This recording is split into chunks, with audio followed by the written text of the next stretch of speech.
एक बार की बात है, एक गांव में एक विधवा औरत अपनी दो बेटियों स्नो व्हाइट और रोज रेड के साथ रहती थी। स्नो व्हाइट बहुत ही शांत और शर्मीली स्वभाव की थी, वहीं रोज रेड बहुत नटखट और शरारती थी। दोनों बेटियां अपनी मां की मदद करती थीं। तीनों की जिंदगी बहुत ही खुशहाल तरीके से बीत रही थी। जब शाम होती तो मां दोनों बेटियों को परियों को कहानियां सुनाती। हर दिन ऐसे ही बीतता और ऐसे ही मौसम बदलते गए।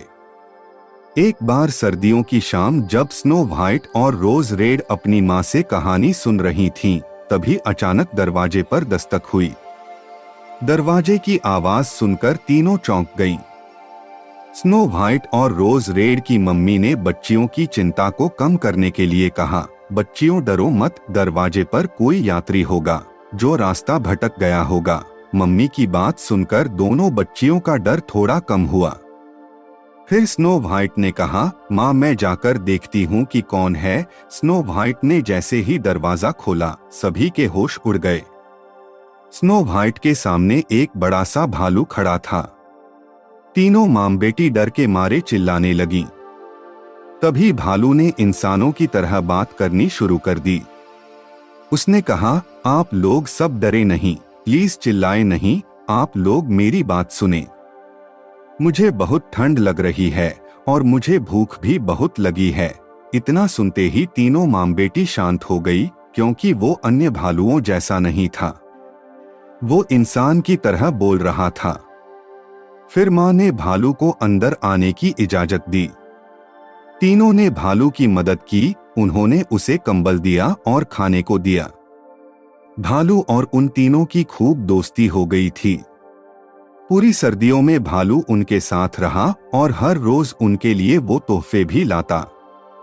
ऐसे ही सर्दियों का मौसम बीत गया और भालू के जाने का वक्त आ गया।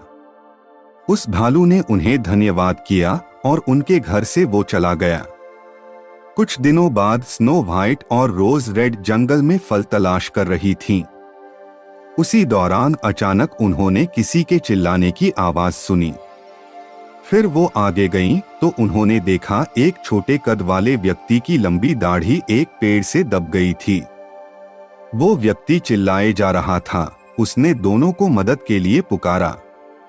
तब स्नो व्हाइट और रोज रेड ने उसकी फंसी दाढ़ी निकालने की बहुत कोशिश की, लेकिन कुछ भी न हो सका। तभी रोज रेड को एक तरकीब सूझी। रोज रेड ने अपने पास से एक कैंची निकाली। वो आदमी कैंची देख घबरा गया। उसने रोज रेड को कहा, रुक जाओ, तुम क्या कर रही हो, मेरी दाढ़ी मत काटो। लेकिन तब तक बहुत देर हो गई थी। रोज रेड ने उसकी दाढ़ी काट दी। ये देख उस आदमी को बहुत गुस्सा आ गया और उनकी मदद का शुक्रिया किए बिना बड़बड़ाता हुआ वहां से चला गया। दोनों बहनों को उसे देख बहुत मजा आया। अगले दिन स्नो व्हाइट और रोज रेड नदी के किनारे घूमने निकली। घूमते घूमते अचानक उन्होंने फिर उस छोटे व्यक्ति की आवाज सुनी। वो आगे गई तो उन्होंने देखा कि उस व्यक्ति की दाढ़ी इस बार एक मछली ने पकड़ रखी थी। वो व्यक्ति चिल्लाए जा रहा था। फिर दोनों बहनों ने उसकी मदद करने की कोशिश की, लेकिन उसकी दाढ़ी मछली की मुंह से नहीं निकली। अंत में स्नो व्हाइट ने फिर से कैंची से उसकी दाढ़ी काट दी। वो छोटा आदमी फिर से उनका धन्यवाद करने के बजाय गुस्सा होकर बड़बड़ाता हुआ वहां से चला गया। वो दोनों बहनें हंसने लगी। तभी उनकी नजर सामने पत्थर के पास पड़े एक बेहोश व्यक्ति पर गई।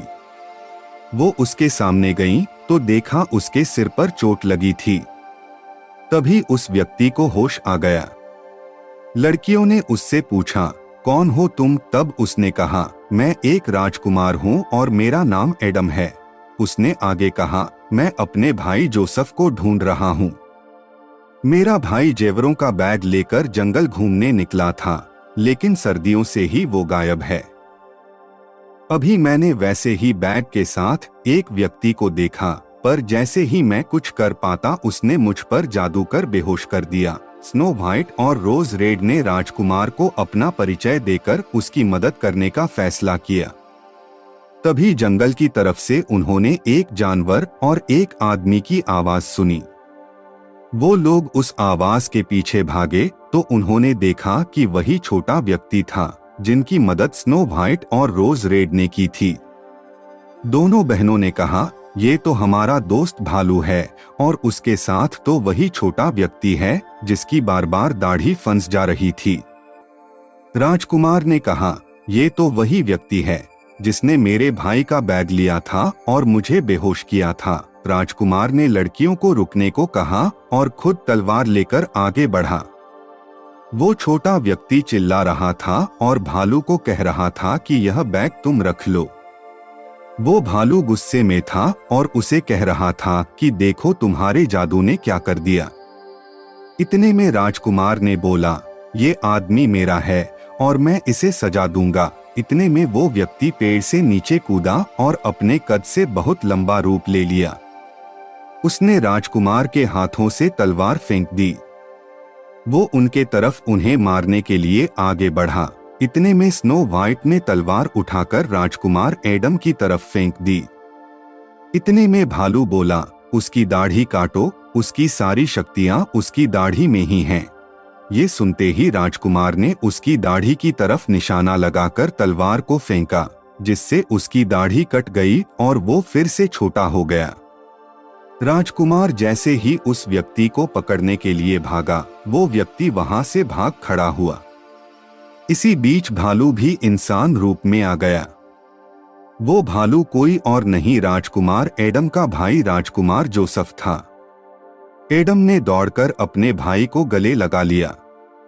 जोसेफ ने सारी बात अपने भाई को बताई कि कैसे उस पर उस छोटे कद वाले व्यक्ति ने जादू कर उसके जेवर का बैग चुरा लिया था।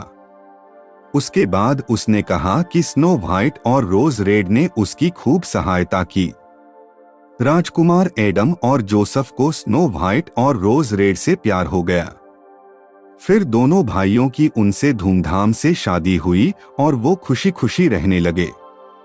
दोस्तों, इस कहानी से हमें ये सीख मिलती है कि एक यह कि कभी लालच नहीं करना चाहिए और कभी किसी व्यक्ति को उसके रूप से नहीं बल्कि उसके स्वभाव से जानना चाहिए। Moral stories in Hindi podcast को सुनते रहिए और अपने दोस्तों के साथ शेयर करना भी मत भूलिए। मिलते हैं अगली कहानी में, तब तक अपना और अपनों का ख्याल रखें। धन्यवाद।